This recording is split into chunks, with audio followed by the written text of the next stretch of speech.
from Desert Storm to Vietnam. We carry battles deep and long, but every Friday we find peace in pain and song, a sweet release.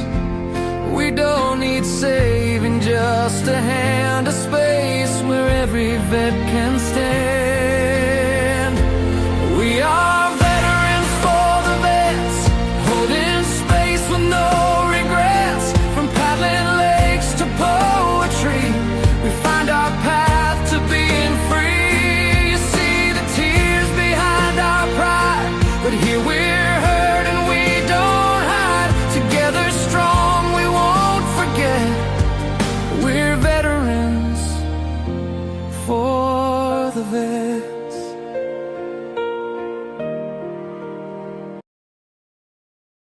Everybody, I'm Penny Lee Deer from Arts4Vets, and I want to thank everybody who's joining us either here or will watch it as a recording. Everybody has life and they get in the way. But what I want to do is make sure that we thank everybody that makes this happen, and it's extensive. So the way I see it is you're not just one person in the military. It takes a whole team to build this all together, right? So for this particular book share, we have been meeting for the last 8 weeks, and this all takes funding and coordination, et cetera. And so we all meet on Tuesday mornings. And one of the hardest parts I find is so we've been writing, so that's, you probably got 8 to 10 pieces. Then you have to select 1 or 2 pieces. And then we have our art in this particular books as well, because we're Arts4Vets. So then it's like killing your babies, like which ones are going to get selected and which ones not. So we all have our struggles, right? Okay, so for funding, we are sponsored by the Zaloga Post American Legion number 1520 in Albany, New York. And we also put in for a grant with poetsandwriters.org. And we've been very successful with that. In some cases, we are a little short, so we get donations or do fundraisers. And Fordham University has a connection with the Veterans Writing Workshop, and that's where Julia is affiliated. Well, she has her own organization, and she is our facilitator for this women's writing workshop. And we have, this is our third with Arts4Vets being the sponsor, and then there's a fourth with all women. And they are recorded. We did book shares with that. The first one was The Things We Carry. We rise, we strive, we thrive. We're going to be doing Words Are Loyal today, and the other one is Learning to Fall. Cynthia was going to talk about a program coming up on the 27th. The Cornwall, New York Authors Coalition, which Julia is part of as well, partnered up with Savage Wonder to do an event to bring together artists, authors in this beautiful space in Beacon. And the best part about Savage Wonder is that they do events that are veteran and first responder led. And they created this beautiful space called Savage Wonder. So it's actually an underground art studio that we're going to be going into. It also has a wine bar tucked in the back. And Penny Lee, Melissa, and Beth are all going to be coming. I am so pleased to know them, and they truly inspire me able to join it. It's going to be on August 27th. It's a Thursday, from 5 p.m. to 9 p.m. There will be, like I said, art. There will be music. There's going to be music playing. There's going to be food that you can purchase, wine you can purchase, and all the food and wine purchases go back to Savage Wonder's mission. I'd like, for the YouTube video, you've already introduced yourself, so maybe you don't have to, but I want each reader to introduce themselves before they read their piece, name the title of the piece, and then go ahead. Go ahead, Penny. Okay. This piece is Words Are Loyal, and it happens to be the title of our book as well. Penny Lee Deer wrote this. Are words loyal? Most likely. Or are words written by the one who wins the war? Words can be shaped like clay, manipulated to make the foe look better than he deserves. The enemy is inside the wire. Loyal? They are our friendlies, but they are predators. She has the courage to speak out, but is condemned, the victim, the prey. The system is broken, like it's her fault, given words to her like dishonorable discharge, with special service codes, mental health diagnosis kicked to the curb. Loyal, you say? Loyal to who? All of these indiscriminatory swept under the rug with no punishment for them. The one who gets promoted, allowed to retire with no repercussions. But she is a survivor. She is loyal to, we are loyal to ourselves. Nice job, Penny. Nice. Great way to start. Applause. That's fantastic. I'm Melissa. I'm a Marine Corps veteran. I've been in a couple of these writing workshops and I absolutely adore them and I love working with you ladies. So thank you for this opportunity. It was a pleasure. And Julia, thank you for your hard work and dedication to helping us out. Like, I really appreciate it. It's nice to be able to get your thoughts and feelings out and have a group that understands and supports you in that. So thank you, ladies. And I'm coming from Saratoga Springs, New York. So, okay. This piece is called Mended. And if you look in the book, you actually see the picture of me mending my vest, and this is what inspired this piece. So here I sit, vest in one hand and a button in the other. I slowly reminisce about the days of old. Up the stairs sits Grandma at her sewing desk, machine humming in action, sun glistening through. I sit quietly in awe of her tiny hands. They're confident, with surprisingly superhuman speed and precision, an angelic softness to her touch. I watch as she creates her art, her beautiful masterpiece.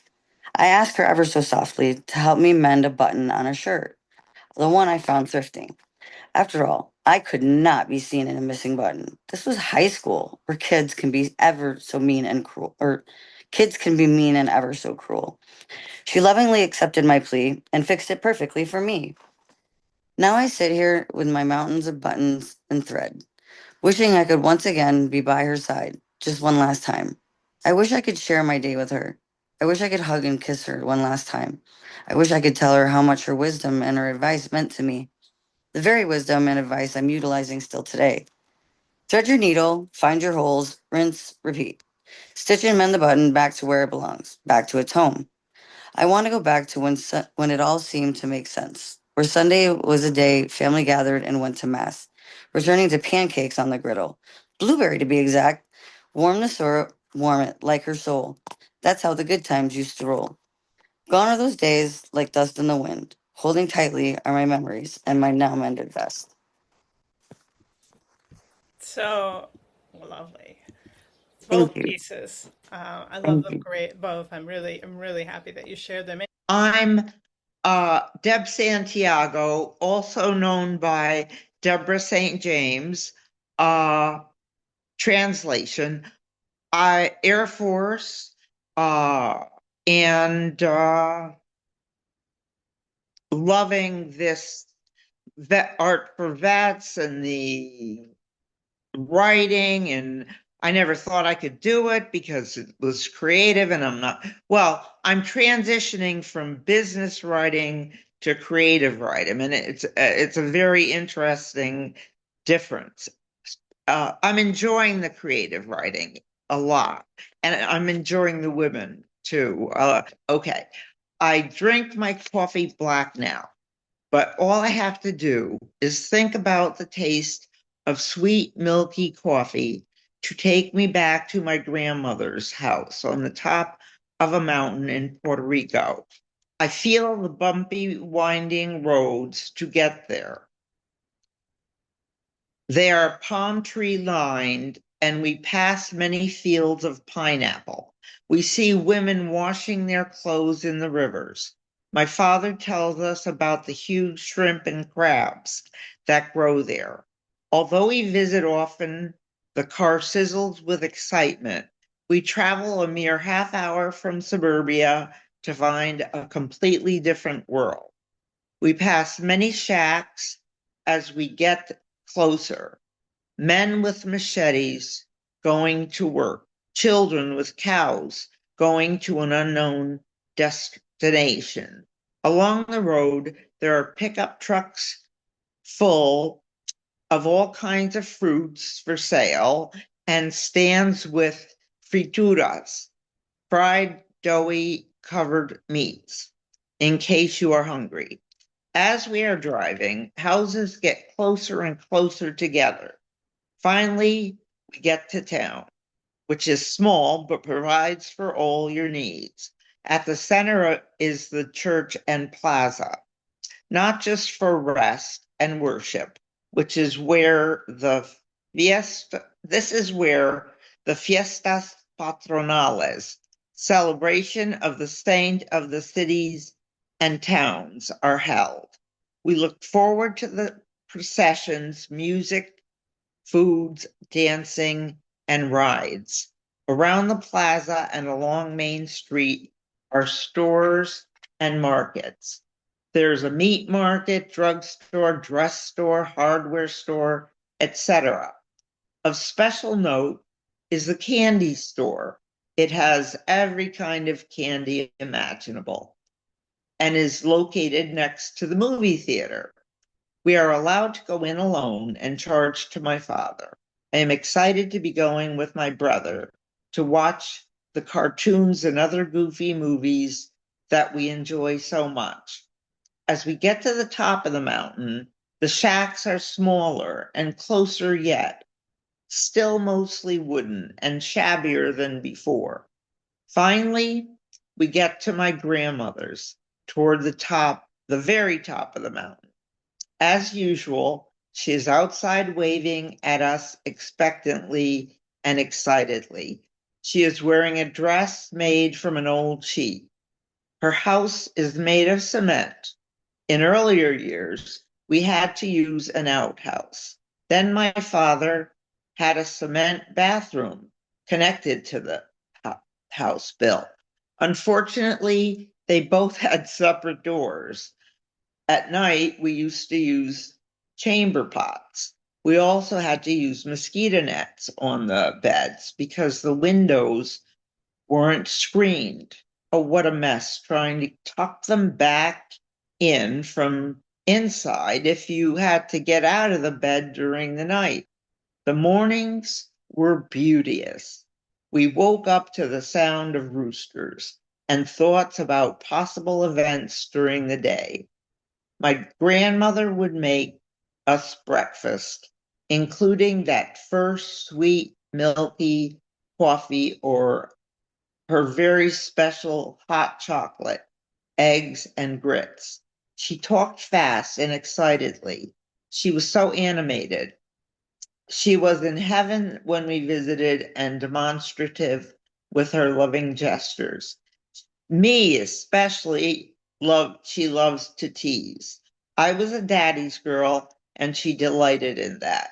Her scrumptious meal took a lot of the day to prepare, and ingredients were mostly grown on the farm, ordered or brought by my dad. Oh, how I delighted in collecting eggs laid by her many chickens.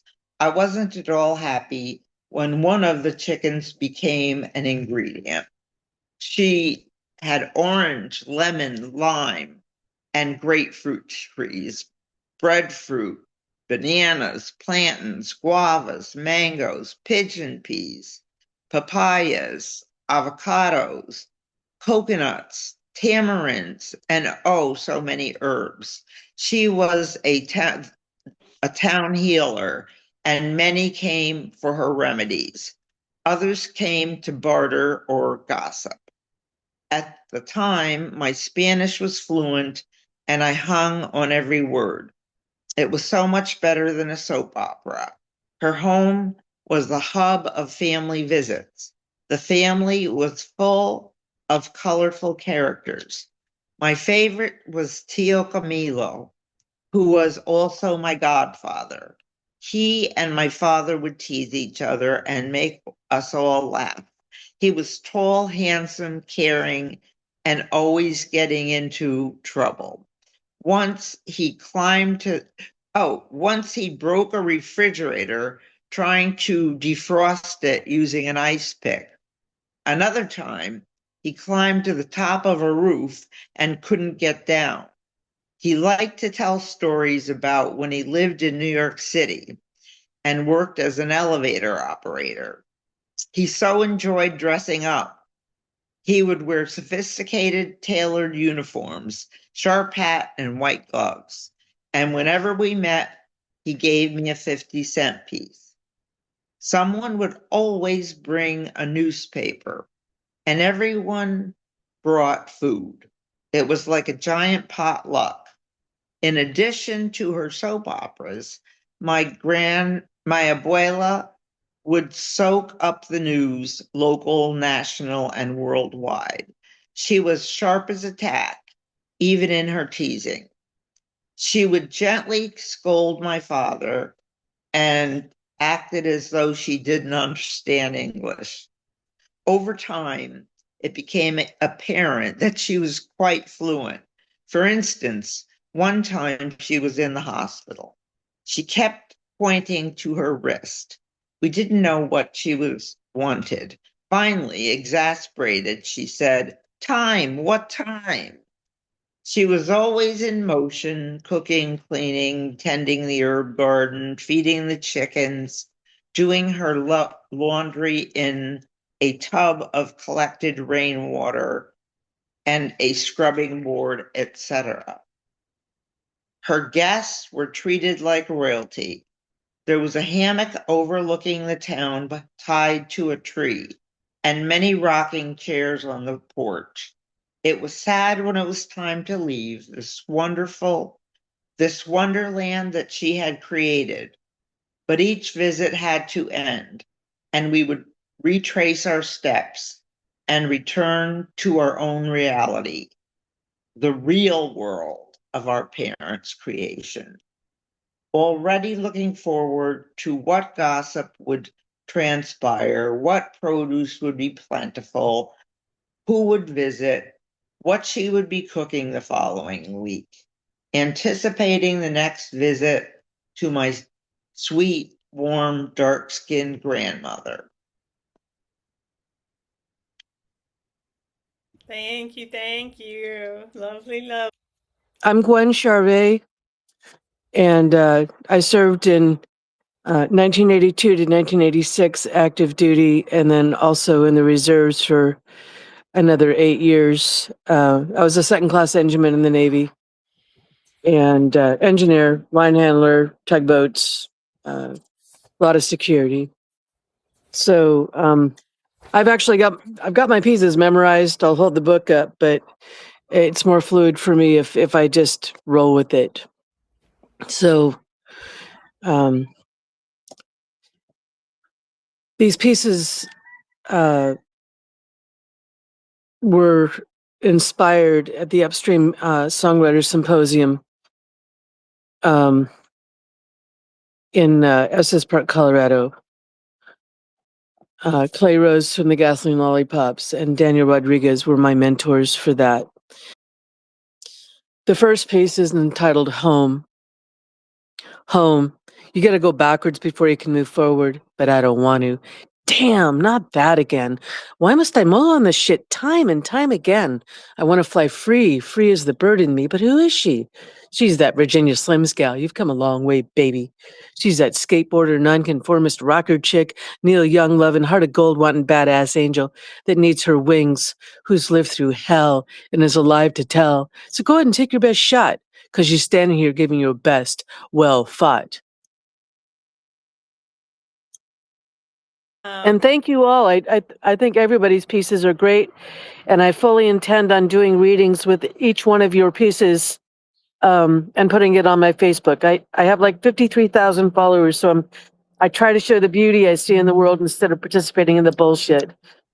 So my name is Amy Zappia, and I'm a Navy veteran, and I'm reading My Loyal Friend Pain, my loyal friend, always in my face, an unhealthy relationship I cannot shake. She demands all the attention I can give, chasing away anyone or anything that would soothe my soul. Pushing me into quicksand, she grabs a hold so tight. I cannot break free. Loyalty no more. I wish I had better friends. And truth. Pour gas down the hole. Light that bitch on fire. Burn those nasty lies. Drive them from their home. To reveal my truth only to the few who are not afraid to touch my flame. Only room for the brave. As the flames die, only my truth remains. Great. Lovely. Lovely, lovely. I love that. I love that pair and I love them together. Yeah, you get some love online. That's fantastic. Thank you so much, Amy. Thank you. You're looking good. Hi, everyone. Army, 1998 to 2002. And Julia, I'd like to thank you very much for putting this together. Penny, thank you very much for bringing us together. And all the ladies that's sharing space. Thank you very much, guys. Okay, I'm going to read Simple Joy. The end of another school day, only to be greeted by the scorching California sun. Oh, how I look forward to my ice-cold root beer. My throat is so dry, I might just die. My burning skin awaits for relief. The very first sip is a shot of anesthesia to this girl's heart by her unrequited secret crush. The whispers in my head, my unbeknownst love, whom? Iced, so cold, against the teasing of the solar flare.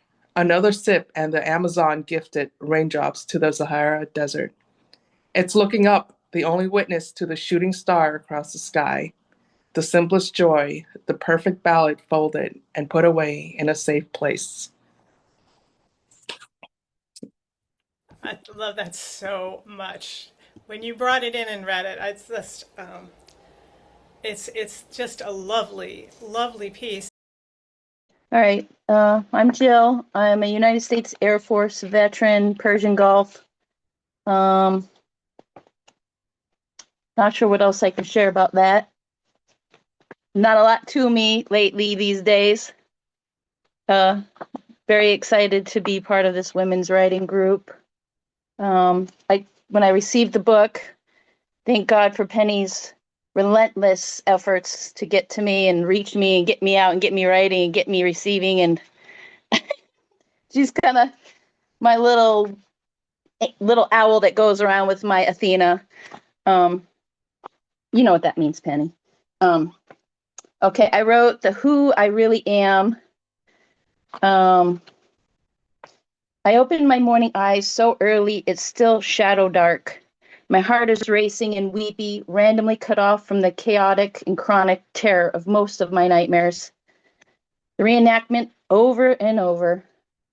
I see the nude painted walls, a bird fabric chair purchased with the partial compensation from the sexual assault from 25 plus years ago. The panic sets in. Everything is 0 to 1,000. Everything in my house is purchased and now burying me alive with that bastard's lack of accountability. Somehow my justice. Sponsored by years of therapy and women groups, therapists, lawyers, and tequila. I wonder, is anything in my home mine without him as part of it? I fight the peanut gallery for any surprising awareness that yes, it is mine, built from all the other moments I have lived and always held sacred, the who I really am. If I keep seeking, I see her, her nails and teeth peeking over the armrest, side-eyeing me. Am I ready? She's hopeful I have it all together today. Pauline Daniel, Air Force, and I live in Cohoes, New York, and I'm a happy member of Art4Vets. Memorial Day. I love and enjoy parades.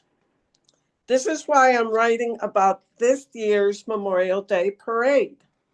I like to start out with some history about Memorial Day. This is a federal holiday dedicated to honoring and mourning U.S. military personnel who died while serving the armed forces. They made the ultimate sacrifice in the line of duty. On Wednesday, I was on a float for the Coast Waterford Lodge, going to the Waterford Parade. Good that I had on my white hoodie as it was cool out. As I rode, I was able to throw out candy to children. They would run and try to get the candy. My one question to myself, why candy? On the way, I passed by friends and family. Of course, I would yell to each other. This parade lasted for about an hour. On our way back to Cohoes, I could feel the wind on my face and it was cold. The second parade on Thursday was in Cohoes. I was to march with my American Legion Post 476. Well, I was told that I would be the second division marshal. My remark was, "Are you sure of this?" In front of our division was the drum and fife band. They played patriotic songs and military anthems and did an excellent job of it.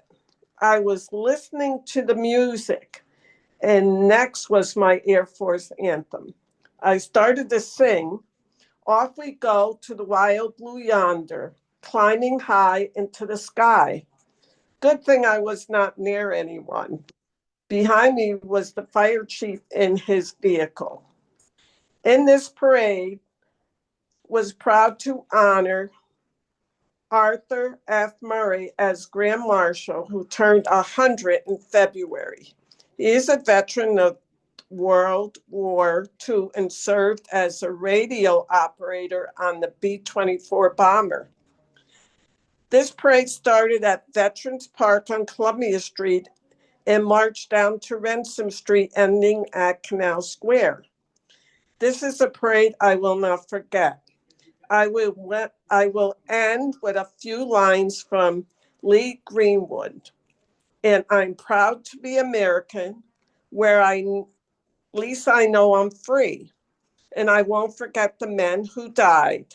I love this land. God bless the USA. Thank you, Pauline. I'm Tanya Whitney. I am probably the outside of the group that's pretty much from the New York area. I am calling in from Sorrento, Louisiana, which is a little dot on the road map between Baton Rouge and New Orleans. And I am retired Army. I served from 1983 to 2010. I retired. And so I'm going to read my story, Tropical Life of a Medicated Mind. I don't want to be here in this sterilized puzzle factory. The air in this place is filled with the bitter taste of coffee. I don't drink coffee, but my mouth and tongue feel as though the whole pot has passed through. I never thought I would be shackled to this crazy existence. Everyone tells me things will get better with time, that I'll find my place in the real world, and in 10 years, this will have been just an insignificant stage. However, does anyone know where they will be in 10 years? Will I still be here? Might I be dead in 10 years? If we knew, we could place bets and win millions. I don't want to think about it. I have enough trouble deciding where I'll be tomorrow. But now I am going to paradise, my own little Garden of Eden, set aside only for my enjoyment. The webbed, sagging lounge chair sinks low as I stretch out in the sun, a drink sweating on the bamboo table in the heat of day. My toes are dipped into the cool, clear waters of my imagination. My senses unfold into magic, artificial happiness. The Caribbean flow the Caribbean rum flows over my taste buds with the hint of coconut just picked from the trees on the beach. The strong aroma of alcohol intoxicates my mind as it wafts from the glass. The salty sea air seasons the pina colada like the salt rim of a margarita glass. The smell of the sea brings thoughts of gently rolling waves flowing back and forth on the sands. The succulent aroma of roasting pigs at the luau causes my mouth to salivate. I can taste the smoky meat without taking a bite. A sip of pina colada cleanses my palate, allowing me to savor more enticing flavors drifting on the breeze. The sultry perfume of the island envelops me in its peace and contentment. The wind off the ocean slips around my body like a lover's caress. It tingles my skin and tangles my hair. I watch as the waves roll ashore in sync with the breezy gust. The graceful arc of the waves kisses the sandy shore in a soothing lullaby. The rhythmic, calming hum relaxes me as much as rum in my drink. And tomorrow will come, it always does. Will the endless drudgery overtake me? Or will I be able to find bliss again? Oh well, a medicated mind is a terrible thing to waste. Tomorrow I'll travel somewhere new, to a paradisial musing and reveille where only positive feelings flow. Maybe tomorrow I'll go to the mountains.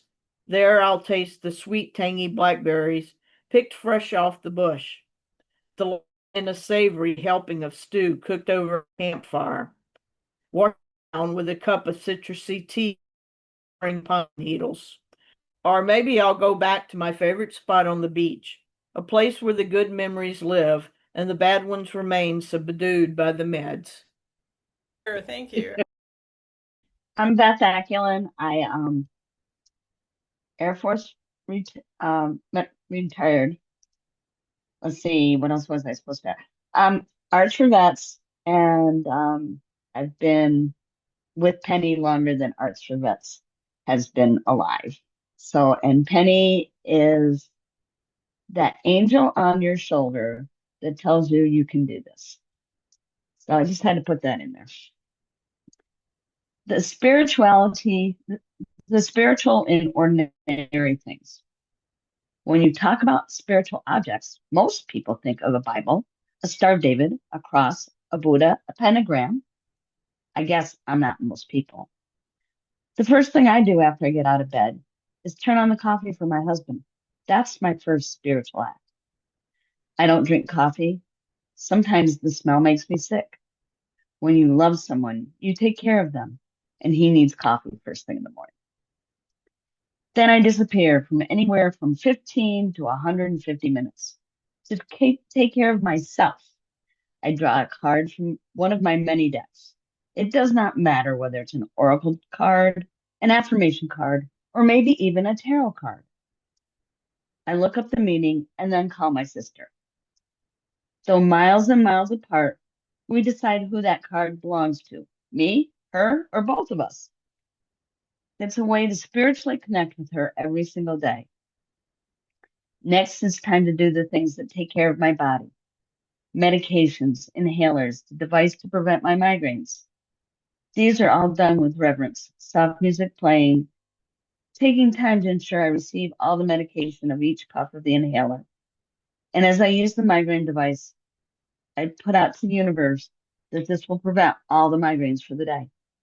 In this way, my body will not derail me. Next, I step on the vibration board for about 15 minutes to loosen up my muscles. I tap the 8 lymph nodes to open up my chi. Sometimes I also cup my head and my whole body in this order: torso, left side, right side, groin, hips, butt, and then down along the outside of my legs, along my feet, and then up the inside of my legs. The act of tapping is lightly hitting your body to relieve stress or anxiety. It brings me a sense of calm. I follow that with some Tai Chi or Qigong. This helps to keep my mind calm. Now I've reached the point in my day where I decide whether I will work my body more, a workout from a video, or from my head, or decide that I've worshiped enough and it's time to see what the day holds for me. Most people don't call self-care worship. Worship can be defined as showing love and adoration of reverence to a deity. I was taught at a young age that we are all children of God. I was also taught you cannot take care of anything or anyone you love if you don't start with yourself. That's why I consider self-care worship. I have also found if I don't worship self-care, it's hard to appreciate anything or anyone else. After worship, I fuel my body for the day, then perform small household chores to make my home feel clean. After this, it's time to run errands, shopping, doctor's appointments, neighborly visits, or be creative, paint, sew, cut glass, write, which is just another chance to be spiritual. Of course, I also find that spending time just being is extremely spiritual. Don't you? Great, lovely. I'm Ann Barley. I medically retired from the Army after 14 years of service in 2018. I live in Rockville, Maryland, and I'll be sharing Where Touch Learns the World. But I'd like to first share what I wrote about the testimonial just really quickly, and that is that writing saves my life. Sharing what I write in community from week to week with other like-minded women, all of whom have in common military service, makes life uniquely enjoyable and deeply meaningful. For anyone who has worn the uniform, I say to you that if you feel even the slightest bit compelled to write about your experience, but for whatever reason have not yet picked up the pen, then your service is really undone. Learning our story and sharing it is service continued, and perhaps even more important than the days when our service was defined by orders and duty locations. From the bottom of my heart, I encourage you to find a group and get to work. Do what is yours to do. Consider this a sincere and personal invitation. Where touch learns the world. Your skin remembers before I do, like petals remembering the shape of morning, soft as rose breath unfolding in the dark. I move closer, slowly, as sunset leans into horizon, that long, unhurried surrender of gold into warmth, light slipping across you, the way my hands sail the curvature of your landscape. There's a language in this, in the quiet drift of clouds across your shoulders, in the way your breath rises like a still lake holding the sky, unbroken, until I arrive and sink myself deep to a valley nestled at the base of two bent mountain ranges. And then the smallest ripple ripples, unaware of its tidal wave potential. A breeze passes between us, not wind, not distance, just the soft insistence of nearness, like silk brushing against satin, like velvet remembering it was once touched.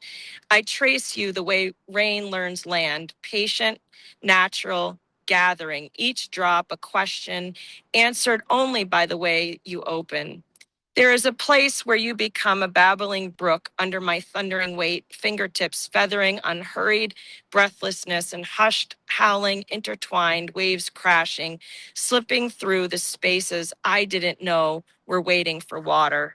And still, we hover there, where sunlight meets skin, where warmth lingers like dew on a salty, slippery edge of vanishing.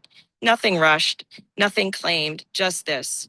Your body, a landscape of weather and wonder, and my touch, learning it from one season to the next, a whole world within a world. Oh, Barava, so lovely, so wonderful.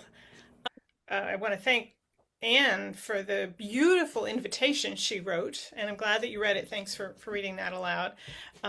It's in the book. It's in the intro, and I really, if you know of anyone, if you have any fellow, women veterans or veterans, of any gender, there are workshops that are available to them, and there's workshops outside of our workshop or Veterans Writing Workshop, and yeah, encourage. I mean, you all know, and anyone who's listened, you all hear what these people got a chance to express that they might not have done without it, without the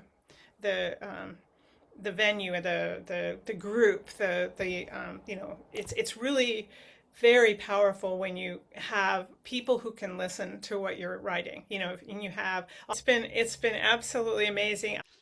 Bye everybody. Thank you so much. Years strong, and still we rise through every scar and sacrifice. From every branch, from every shore, we walk through art to heal the war.